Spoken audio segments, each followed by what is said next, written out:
Hello and good afternoon. My name is Warren Rutherford. I'll be your host during this presentation on Franchising Smart. If you have questions, please write them in the comment bar to the right of your screen, and I'll be sure to address them as we proceed through the presentation. Our presentation should take approximately 20 minutes, and we'll be covering the information outlined on this agenda slide.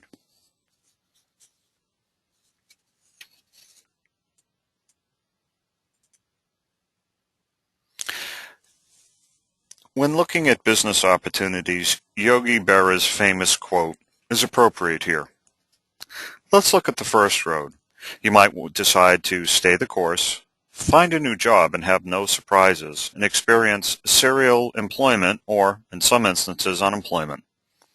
The second fork in the road could be where you decide to go it alone.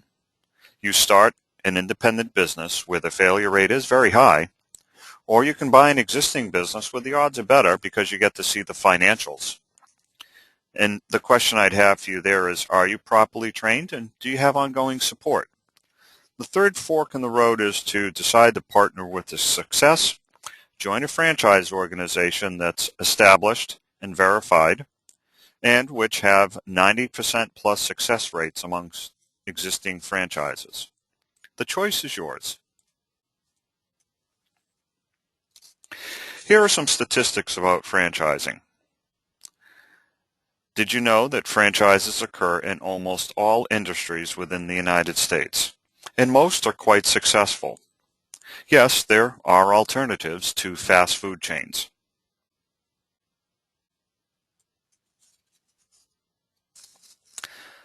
Let's look at some additional franchise statistics. For instance, look at the graph on the left closely. 90% of franchises after 5 years are still open. Now let's look at the graph on the right. 80% of all independent business startups are closed after 5 years. So let me ask you, which graph do you want to belong in? And why do you think there is a difference? Let's look at some of those reasons. The business model for franchising is simple. Every well-run business, after all, depends on operations, marketing, sales, public relations, purchasing, training, and the software that helps it work well together. The difference with franchising is that these systems have already been well developed and have accompanying them a strong mission, vision, strategies, and objectives that drive business growth. When you approach the world of franchising for the first time, it's probably best to think business first and franchising second, since many of the same skills and resources will be transferable to a franchise model.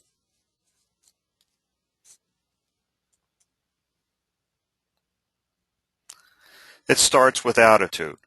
So let me ask you, let's assess your capacity to work within existing franchise models by understanding what drives you.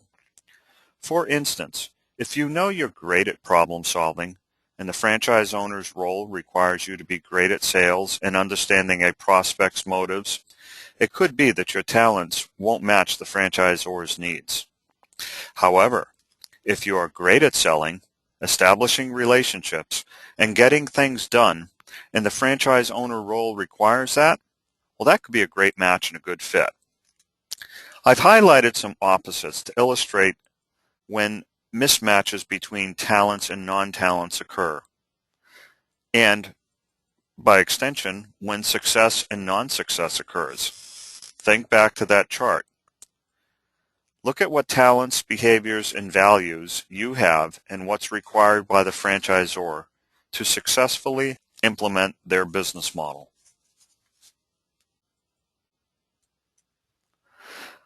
Some additional considerations. Do you know what your goals and visions are? Do you know yourself, your strengths and your weaknesses? Are you able to identify good fits and the opposite, bad fits? And are you able to follow a process? When you go through the franchise investigation process, you're initiating contact with franchisors, you're reviewing their initial packets, you're reviewing and understanding the franchise disclosure document, or FDD, You're contacting franchisees to conduct validation calls, and you may be given the opportunity to visit the franchisor a discovery day or D-Day. And then you're faced with making a decision if the franchisor decides that they want to offer a franchise purchase to you. Within MatchPoint, we have you follow a 6-step process.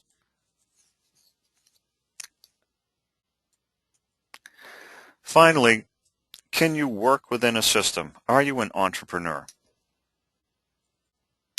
And understand that, as in any business, franchising is not risk-free. However, because they have systems, there is a 90% plus success rate for the franchising industry.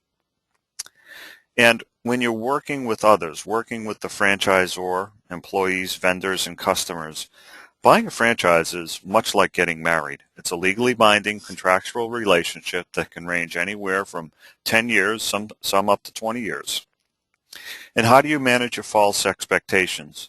Do you realize there's no such thing as instant success and that there's going to be a tremendous time and financial commitment? So be realistic. It may take you up to 18 months to exhibit positive cash flow. The averages are less than that, but depending upon the model you choose, it could take a little bit of time.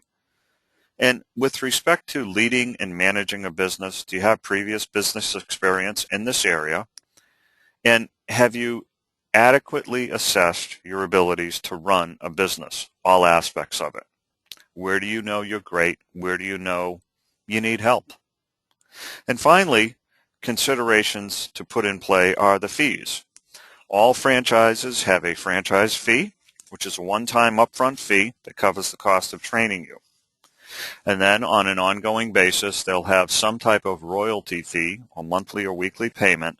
The royalty fee is usually based on a percentage of gross sales. But before you get to the royalty payment, you have the franchise fee plus a calculated amount from the franchisor for a certain amount of working capital.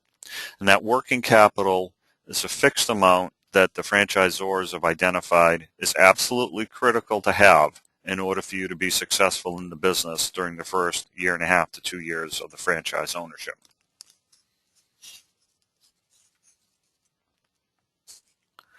There are 3 basic franchise models: home, service, and location-based.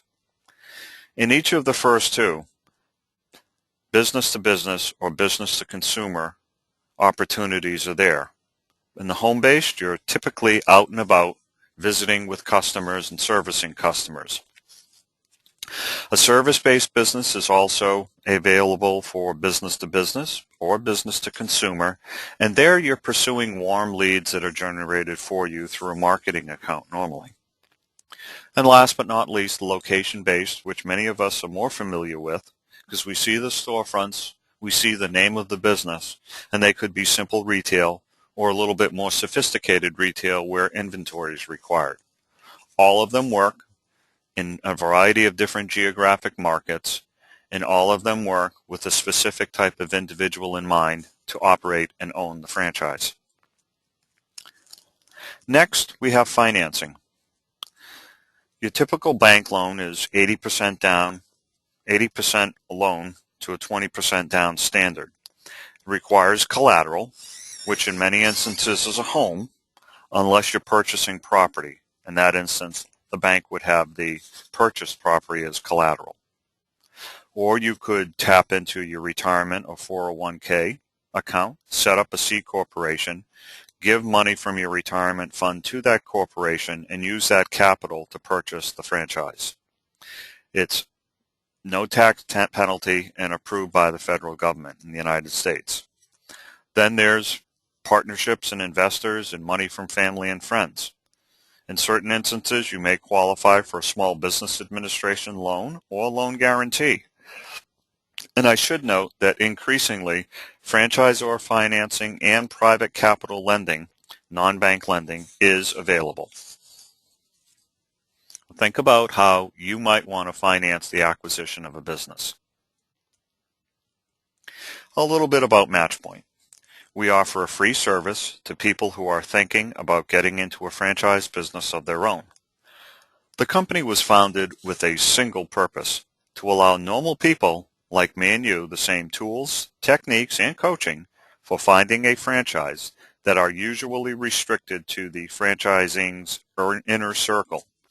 In fact, we even call the service that we offer the insider's approach to finding a franchise. Our heat map profile, a sample of which is displayed on this page, looks at your preference for leadership, customer service, sales, and operations professions. And then what we do is we try to match up your responses to home, mobile, retail, or other types of business models in the franchise world across a variety of different industries. The red dots that you see on the lower screen indicate a high correlation. And we use this as we discuss this with you to indicate what types of business models might work best for you. This concludes our presentation.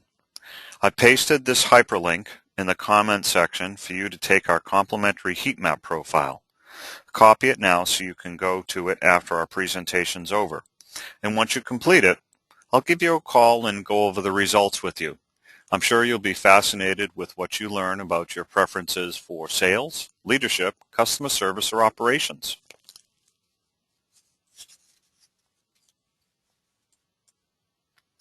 Thank you. If you'd like an opportunity to discuss this information with me further, please let me know how I can assist you, and have a great day.